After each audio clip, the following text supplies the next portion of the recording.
Welcome back. ہم یہ جاننے کی کوشش کر رہے ہیں کہ کرپشن کیا ہوتی ہے، اور لوگوں کی بات سن کے تو یہ لگتا ہے کہاں تک سنو گے، کہاں تک سنائیں.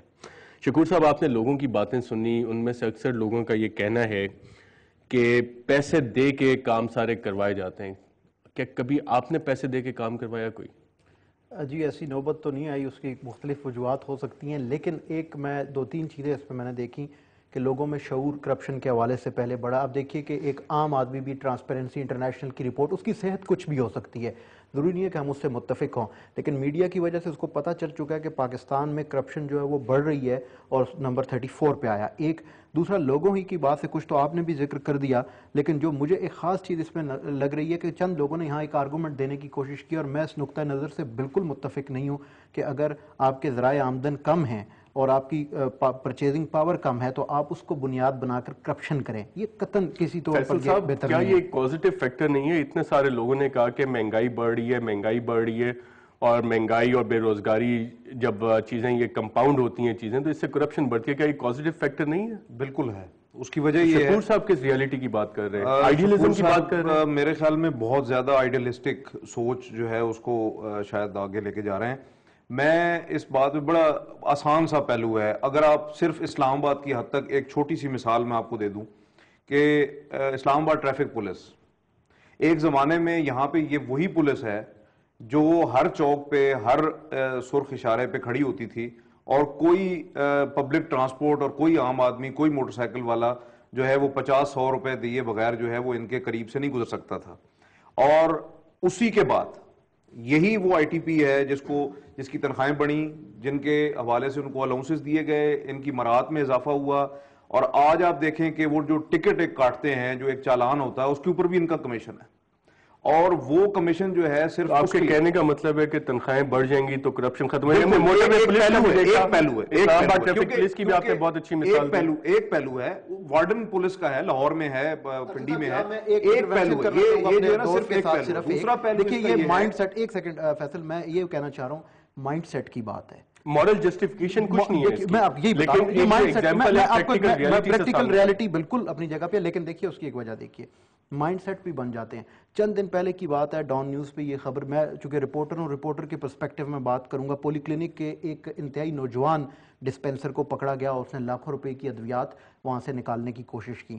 اب ایک نوجوان آدمی کو اتنی کیا ضرورت پڑ گئی؟ پتہ یہ چلا جب اس کے انویسٹیگیٹ ہوا کہ یہ سلسلہ کافی عرصے سے چلا ہے، تو وہ جو اس کے پیش رو تھے اس نے کہا کہ وہ یہ کام کرتے رہے تو کیوں نہ میں بھی اس بہتی ندیا میں یا گنگا میں جو ہے ہاتھ دھو لوں. کہنے کا مقصد صرف اتنا تھا کہ یہ مائنڈ سیٹ ہے. دیکھیں اب میں اگر بات کرتا ہوں کہ جی کرپشن کو اس طرح سے رکنا چاہیے تو کہا جاتا ہے یہ آئیڈیلسٹک ہے.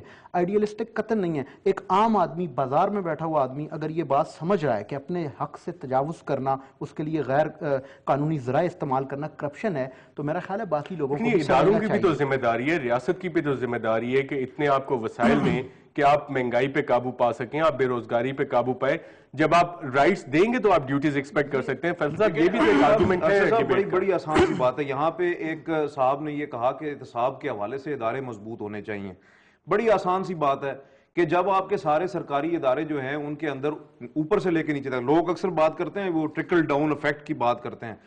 ایک پٹواری جو ہے 5 سکیل کا آدمی ہے، وہ ایک مال کے ریونیو کے محکمے میں ہے، اس کی کون سی ایسی خواہش ہے جو وہ پوری کرنا چاہتا؟ سمپل سی بات یہ ہے کہ وہ ایک تحصیل کے ہیڈ کوارٹر میں یا ایک ضلع کے اندر جو ہے وہ موجود ہے، 5 سکیل کا آدمی ہے اور اس کے پاس دنیا کی ہر سہولت موجود ہے. یہ کیسے ممکن ہے؟ 5 سکیل کے آدمی کی تنخواہ کتنی ہوتی ہے؟ بیسک بات یہ ہے کہ جتنے بھی سرکاری ادارے ہیں ان کا کوئی چیک اینڈ بیلنس نہیں ہے، کوئی احتساب کا کوئی فریم ورک نہیں ہے. یہاں صرف سیاستدانوں کے احتساب کی بات آتی ہے، اس لیے کہ وہ سافٹ ٹارگٹ سمجھے جاتے ہیں اور ان کے اوپر جو ہے وہ بار بار بلیم گیم جو ہے وہ چلتی رہتی ہے. سمپل سی بات ہے، جہاں فوج کے ادارے موجود ہیں، ٹھیک ہے، کیا ان میں کرپشن نہیں ہے؟ کیا پولیس کے اداروں میں کرپشن نہیں ہے؟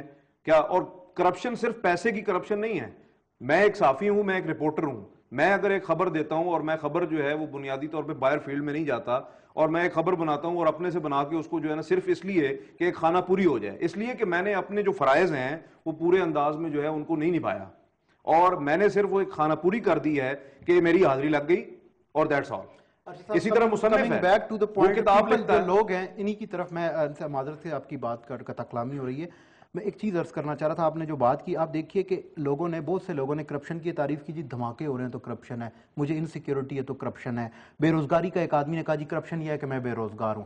یہ ساری چیزیں کو ریلیٹ کرتی ہیں کرپشن کے ساتھ، چونکہ جب آپ لوگوں کو سروسز ٹھیک دیں گے تو آپ کی بے روزگاری نہیں ہوگی. آج ہی میں ایک سیمینار میں تھا تو وہاں ایک سابق سائنٹسٹ تھے، انہوں نے بڑی زبردست بات کی. انہوں نے کہا کچھ لوگ ایڈ کو اپنے لیے ہمارے ہاں ایڈز سمجھتے ہیں، کیونکہ جس طرح ایڈز لا علاج ہے، بالکل اسی طرح وہ جو پیسہ آتا ہے کرپشن، اس پہ کرپشن سب کو پتہ ہوتا ہے. اور اسی کریڈیبلٹی کے ایشو کی وجہ سے، ساکھ کی وجہ سے ہماری قومی ساکھ بن چکی ہے بدقسمتی سے، کہ سیلاب میں آپ دیکھیے کیا ہوا، کس طرح ہر بات ہماری، ہر امداد سے پہلے بہانہ بنایا گیا ہماری ساکھ کو، اور کرپشن کو سب سے فوقیت دی گئی. تو بات، سب باتوں کا لب لباب اگر آپ دیکھیں تو وہ مائنڈ سیٹ ہے جو خود بھی ہم نے کچھ حد تک مائنڈ سیٹ بھی، اور بہت سارے عناصر بھی ہیں. کہاں تک سنو گے، کہاں تک سنائیں. ناظرین، جب بریک سے ہم واپس آئیں گے تو آپ کو پشاور، کراچی اور لاہور کے لوگوں کا پرسپیکٹو بتائیں گے کہ ان کے مطابق کرپشن کیا ہے، ایک وقفے کے بعد.